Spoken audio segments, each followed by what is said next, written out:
आज हम पढ़ेंगे मुंशी प्रेमचंद की कफन कहानी, जो बहुत ही अच्छी कहानी है जिसमें गरीब वर्ग का वर्णन किया गया है। तो देखना, हम कहानी शुरू करते हैं। कहानी का नाम है कफन। झोपड़े के द्वार पर बाप और बेटा दोनों एक बुझे हुए अलाव के सामने चुपचाप बैठे हुए हैं और अंदर बेटे की जवान बीवी, जिसका नाम है बुदिया, प्रसव वेदना में पछाड़ खा रही थी। रह रहकर उसके मुख से ऐसी दिल दहला देने वाली आवाज़ निकलती थी कि दोनों ही अपना कलेजा थाम लेते थे। जाड़ों की रात थी। यानी बहुत अधिक ठंड की रात थी। प्रकृति सन्नाटे में डूबी हुई। सारा गांव अंधकार में लय हो गया था। यानी चारों ओर अंधेरा ही अंधेरा था। घीसू ने कहा, घीसू जो माधव का पिता है और बुधिया का ससुर है, तो घीसू ने कहा, मालूम होता है बचेगी नहीं, सारा दिन दौड़ते हो गया, जा देख तो आ। माधव चिढ़कर बोलता है, मरना ही तो है, जल्दी मर क्यों नहीं जाती, देख कर क्या करूं। घीसू कहता है, तू बड़ा बेदर्द है बे, साल भर जिसके साथ सुख चैन से रहा उसी के साथ इतनी बेवफाई। तो मुझसे उसका तड़पना और हाथ पांव पटकना नहीं देखा जाता। चमारों का कुनबा था, सारे गांव में बदनाम थे। घीसू एक दिन काम करता तो 3 दिन आराम करता। माधव इतना कामचोर था कि आधे घंटे काम कर लेता तो घंटे भर बैठकर चिलम पीता। इसलिए उन्हें कहीं मजदूरी नहीं मिलती थी। घर में मुट्ठी भर भी अनाज मौजूद हो तो उनके लिए काम करने की कसम थी। जब 2-4 फाके हो जाते तो घीसू पेड़ पर चढ़कर लकड़ियां तोड़ लेता और माधव बाजार से बेचकर पैसे ले आता। और जब तक वे पैसे रहते दोनों इधर उधर मारे मारे फिरते। गांव में काम की कमी न थी। किसानों का गांव था, मेहनती आदमी के लिए 50 काम थे, मगर इन दोनों को उसी वक्त बुलाते जब 2 आदमियों में से एक का काम पाकर भी संतोष कर लेने के सिवा और कोई चारा नहीं होता। अगर दोनों साधु होते तो उन्हें संतोष और धैर्य के लिए संयम और नियम की बिल्कुल जरूरत न होती। यह तो इनकी प्रकृति थी। विचित्र जीवन था इनका। घर में मिट्टी के 2-4 बर्तन के सिवाय और कोई संपत्ति नहीं। फटे चिथड़ों से अपनी नग्नता को ढाके हुए जिए जाते थे। संसार की चिंताओं से मुक्त, कर्ज से लदे हुए थे। गालियां भी खाते, मार भी खाते, मगर कोई गम नहीं। दीन इतने कि वसूली के बिल्कुल आशा न रहने पर भी लोग इन्हें कुछ न कुछ कर्ज दे देते थे। मटर आलू की फसल में दूसरों के खेतों से मटर या आलू उखाड़ कर ले आते और भून भुनाकर खा लेते, या 10-5 ऊख यानी गन्ना उखाड़ लाते और रात को चूसते। घीसू ने इसी आकाशवृत्ति से 60 साल की उम्र काट दी और माधव भी सपूत बेटे की तरह बाप ही के पदचिन्हों पर चल रहा था, बल्कि उसका नाम और भी उजागर कर रहा था। इस वक्त भी दोनों अलाव के सामने बैठकर आलू भून रहे थे, जो कि किसी के खेत से खोदकर लाए थे। घीसू की स्त्री का तो बहुत दिन पहले देहांत हो गया। माधव का ब्याह पिछले साल हुआ था। जब से यह औरत आई थी उसने इस खानदान में व्यवस्था की नींव डाली थी और इन दोनों बेगैरतों का दोजक भरती रहती थी, अर्थात इनका पेट भरती रहती। जब से वह आई यह दोनों और भी आराम मतलब हो गए थे, यानी आराम तलब हो गए थे। इसका मतलब है कि आराम करते रहते थे, बल्कि कुछ अकड़ने भी लगे थे। कोई कार्य करने बुलाता तो निर्ब्याज भाव से दुगुनी मजदूरी मांग लेते। वही औरत आज प्रसव वेदना से मर रही थी और यह दोनों इसी इंतजार में थे कि वह मर जाए तो हम आराम से सो जाएं। घीसू ने आलू निकालकर छीलते हुए कहा, जाकर देख तो क्या दशा है उसकी, चुड़ैल का फिसाद होगा और क्या। यहाँ तो ओझा भी 1 रुपया मांगता है, अर्थात कि चुड़ैल का साया होगा। ओझा को बुलाएं, झाड़ फूंक वाले को बुलाएं तो वो भी रुपया मांगता है।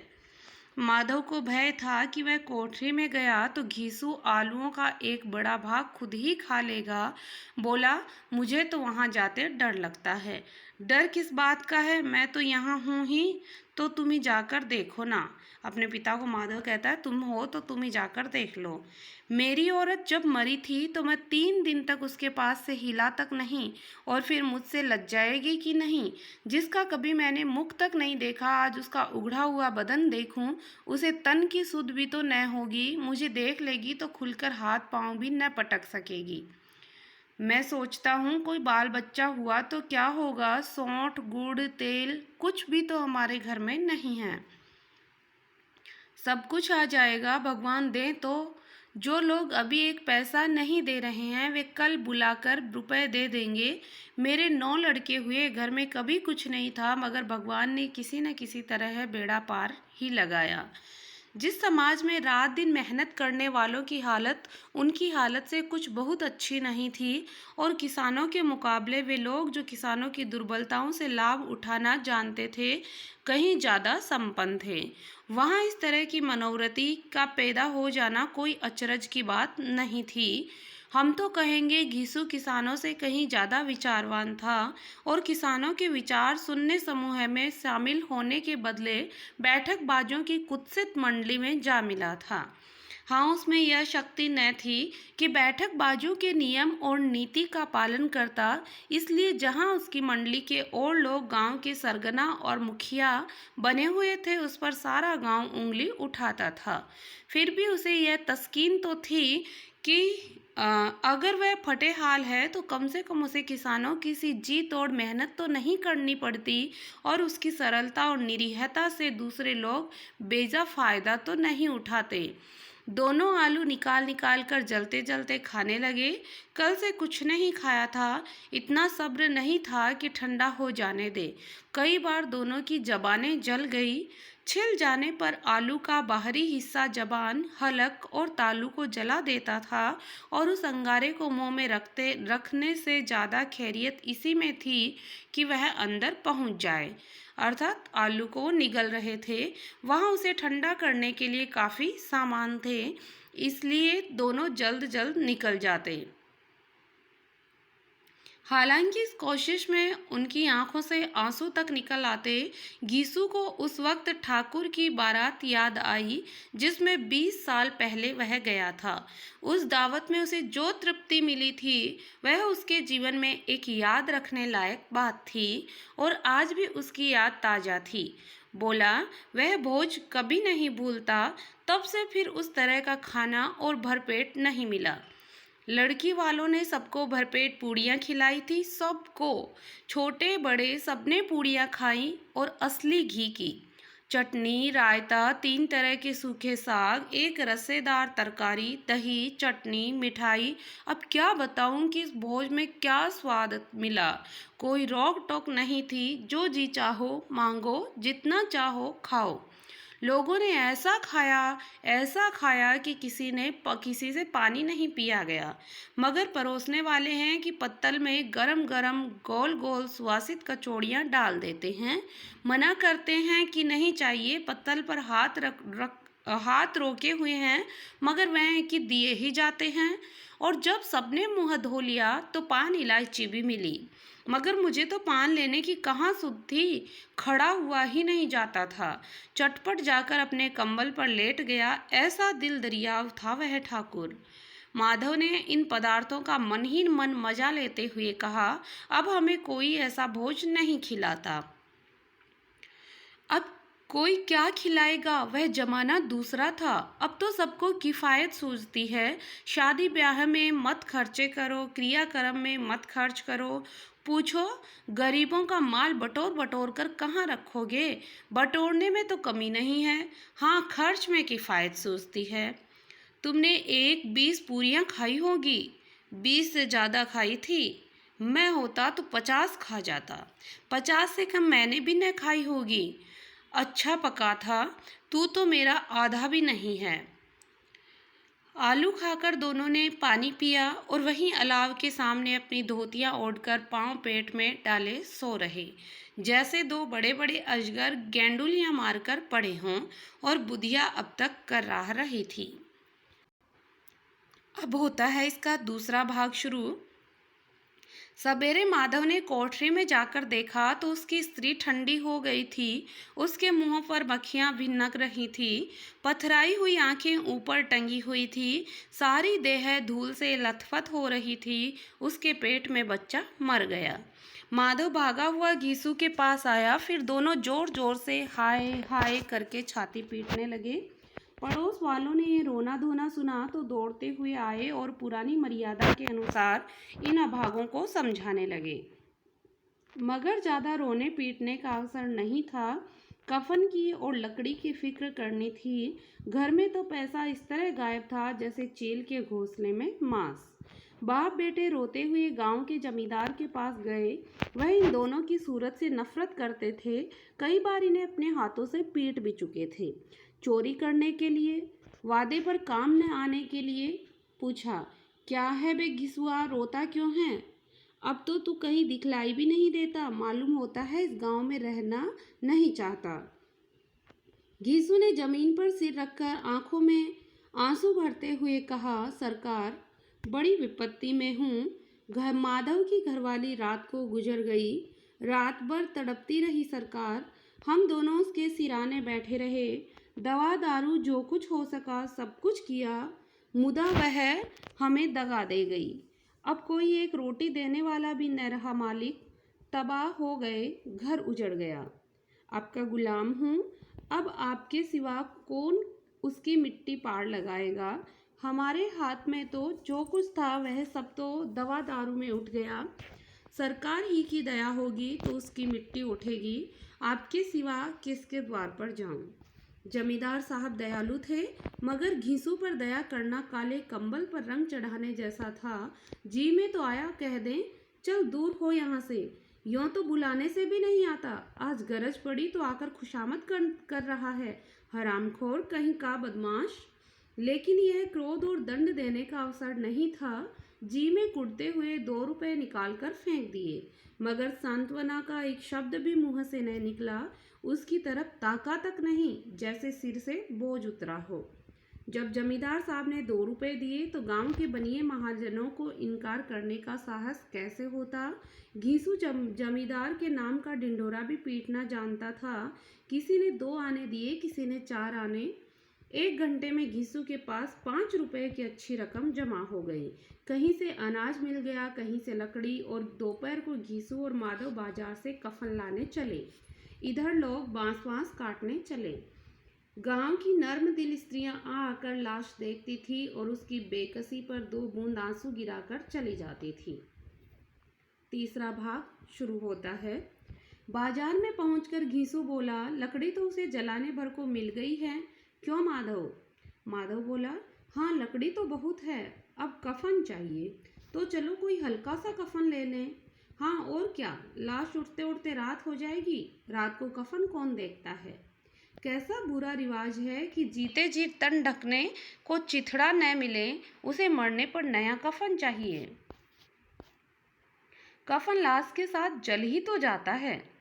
और क्या रखा है? यही 5 रुपए पहले मिलते तो कुछ दवा दारू कर लेते। दोनों एक दूसरे की मन की बात ताड़ रहे थे। बाजार में इधर उधर घूमते रहे। कभी इस बाजार की दुकान पर गए, कभी उसकी दुकान पर। तरह तरह के कपड़े, रेशमी और सूती देखे, मगर कुछ जचा नहीं। यहाँ तक कि शाम हो गई। तब दोनों न जाने किस देवी प्रेरणा से एक मधुशाला के सामने जाकर पहुँच गए और जैसे किसी पूर्व निश्चित व्यवस्था से अंदर चले गए। वहाँ जरा देर तक दोनों असमंजस में खड़े रहे। फिर घीसू ने गद्दी के सामने जाकर कहा, साहू जी 1 बोतल हमें भी देना। उसके बाद कुछ चिखोना आया, तली हुई मछली आई और दोनों बरामदे में बैठकर शांतिपूर्वक पीने लगे। कई कुजियाँ ताबड़तोड़ पीने के बाद दोनों सरूर में आ गए, यानी नशे में आ गए। घीसू बोला, कफन लगाने से क्या मिलता? आखिर जल ही तो जाता, कुछ बहू के साथ तो नहीं जाता। माधव आसमान की तरफ देखकर बोला, मानो देवताओं को अपनी निष्पापता का साक्षी बना रहा हो। दुनिया का दस्तूर है, नहीं लोग बावनों को हजारों रुपए क्यों देते हैं? कौन देखता है परलोक में मिलता है या नहीं? बड़े आदमियों के पास धन है, फूंके। हमारे पास फूंकने को क्या है? लेकिन लोगों को जवाब क्या दोगे? लोग पूछेंगे नहीं कफन कहाँ है? घीसू हंसा। अबे कह देंगे कि रुपए कमर से खिसक गए, बहुत ढूंढा मिले नहीं। लोगों को विश्वास न आएगा, लेकिन फिर वही रुपए दे देंगे। माधव भी हंसा इस अनपेक्षित सौभाग्य पर। बोला, बड़ी अच्छी थी बेचारी, मरी तो खूब खिला पिलाकर। आधी बोतल से ज़्यादा उड़ गई। घीसू ने 2 सेर पूड़ियाँ मंगाई, चटनी, अचार, कलेजियाँ। शराब खाने के सामने ही दुकान थी। माधव लपक कर 2 पतलों में सारे सामान लेकर आ गया। पूरा 1.5 रुपया खर्च हो गया। सिर्फ थोड़े से पैसे बच रहे। दोनों इस वक्त इस शान में बैठे पूड़ियाँ खा रहे थे जैसे जंगल में कोई शेर अपना शिकार उड़ा रहा हो। न जवाबदेही का खौफ था, न बदनामी की फिक्र। इन सब भावनाओं को उन्होंने बहुत पहले ही जीत लिया था। गीसू दार्शनिक भाव से बोला, हमारी आत्मा प्रसन्न हो रही है तो क्या उसे पुण्य न होगा? माधव ने श्रद्धा से सिर झुकाकर तस्दीक की, जरूर होगा। भगवान तुम अंतर्यामी हो, उसे बैकुंठ ले जाना। हम दोनों हृदय से आशीर्वाद दे रहे हैं। आज जो भोजन मिला वह कभी उम्र भर न मिला था। एक क्षण के बाद माधव के मन में एक शंका जागी। बोला, क्यों दादा, हम लोग भी एक न एक दिन वहाँ जाएंगे ही। घीसू ने इस भोले भाले सवाल का कुछ उत्तर नहीं दिया। वह परलोक की बातें सोचकर इस आनंद में बाधा नहीं डालना चाहता था। जो वहाँ हम लोगों से पूछे कि तुमने हमें कफन क्यों नहीं दिया तो क्या कहोगे? कहेंगे तुम्हारा सिर। पूछेगी तो जरूर। तू कैसे जानता है कि उसे कफन न मिलेगा? तू मुझे ऐसा गधा समझता है? 60 साल तक दुनिया में घास खोदता रहा हूँ, उसको कफन मिलेगा और बहुत अच्छा मिलेगा। माधव को विश्वास नहीं आया। बोला, कौन देगा? रुपए तो तुमने चट कर दिए। वह तो मुझसे पूछेगी, उसकी मांग में तो सिंदूर मैंने डाला था। कौन देगा? बताते क्यों नहीं? वही लोग देंगे जिन्होंने अबकी दिया। हाँ, अबकी रुपए हमारे हाथ न आएंगे। ज्यों-ज्यों अंधेरा बढ़ता था और सितारों की चमक तेज होती थी, मधुशाला की रौनक भी बढ़ती जाती थी। कोई गाता था, कोई डींग मारता था, कोई अपने संगी के गले लिपटा जाता था, कोई अपने दोस्त के मुंह में कुल्हड़ लगाए देता था। वहाँ के वातावरण में सरूर था, हवा में नशा था। कितने तो लोग यहाँ आकर एक चुल्लू में मस्त हो जाते थे। शराब से ज़्यादा यहाँ की हवा उन पर नशा करती थी। जीवन की बाधाएं यहाँ खींच लाती थी और कुछ देर के लिए यह भूल जाते थे कि वे जीते हैं या मरते हैं, या न जीते हैं न मरते हैं। और ये दोनों बाप बेटे अब भी मज़े ले लेकर चुस्कियां ले रहे थे। सबकी निगाहें इनकी ओर जमी हुई थी। दोनों कितने भाग्य के बली हैं, पूरी बोतल बीच में है। भरपेट खाकर माधव ने बची हुई पूड़ियों का पत्तल उठाकर एक भिखारी को दे दिया, जो खड़ा इनकी ओर भूखी आंखों से देख रहा था और देने के गौरव, आनंद और उल्लास का अपने जीवन में पहली बार अनुभव किया। घीसू ने कहा, ले जा, खूब खा और आशीर्वाद दे। जिसकी कमाई है वह तो मर गई, मगर तेरा आशीर्वाद उसे जरूर पहुँचेगा। रोए रोए से आशीर्वाद दो, बड़ी गाढ़ी कमाई के पैसे हैं। माधव ने फिर आसमान की तरफ देखकर कहा, वह बैकुंठ में जाएगी दादा, बैकुंठ की रानी बनेगी। घीसू खड़ा हुआ और जैसे उल्लास की लहरों में तैरता हुआ बोला, हाँ बेटा, बैकुंठ में जाएगी। किसी को सताया नहीं, किसी को दबाया नहीं। मरते मरते हमारी जिंदगी की सबसे बड़ी लालसा पूरी कर गई है। वह न बैकुंठ जाएगी तो क्या ये मोटे लोग जाएंगे, जो गरीबों को दोनों हाथों से लूटते हैं और अपने पाप धोने के लिए गंगा में नहाते हैं और मंदिरों में जल चढ़ाते हैं। श्रद्धालुता का यह रंग तुरंत ही बदल गया। अस्थिरता नशे की खासियत है, दुख और निराशा का दौरा हुआ। माधव बोला, मगर दादा, बेचारी ने जिंदगी में बड़ा दुख भोगा, कितना दुख झेल कर मरी है। वह आंखों पर हाथ रखकर रोने लगा, चीखें मार मार कर। घीसू ने समझाया, क्यों रोता है बेटा? खुश हो कि वह माया जाल से मुक्त हो गई, जंजाल से छूट गई। बड़ी भाग्यवान थी जो इतनी जल्द मोह माया का बंधन तोड़ दिया। और दोनों खड़े होकर गाने लगे, ठगीनी क्यों नैना झमकावे ठगीनी। पियक्कड़ों की आंखें इनकी ओर लगी हुई थी। और यह दोनों अपने दिल में मस्त गाना गाए जाते थे। फिर दोनों नाचने लगे, उछलने भी लगे, कूदे भी, गिरे भी, मटके भी, भाव भी बताए, अभिनय भी किए और आखिर नशे में मदमस्त होकर वहीं गिर पड़े। तो ये कहानी थी मुंशी प्रेमचंद के द्वारा रचित कफन कहानी, जिसमें मानवीय जो ग्रामीण क्षेत्र की गरीबी है उसकी ओर संकेत किया गया है कि मनुष्य किस प्रकार से नशे में रहता है और यथार्थता का इसमें चित्रण हुआ है। क्योंकि जो मुंशी प्रेमचंद हैं वो आदर्शवादी और यथार्थवादी लेखक रहे हैं। इनको उर्दू और हिंदी का अच्छा ज्ञान था, तो इन्होंने एक ग्रामीण परिवेश की गरीब जनता का वर्णन अपनी इस कहानी में किया है। धन्यवाद।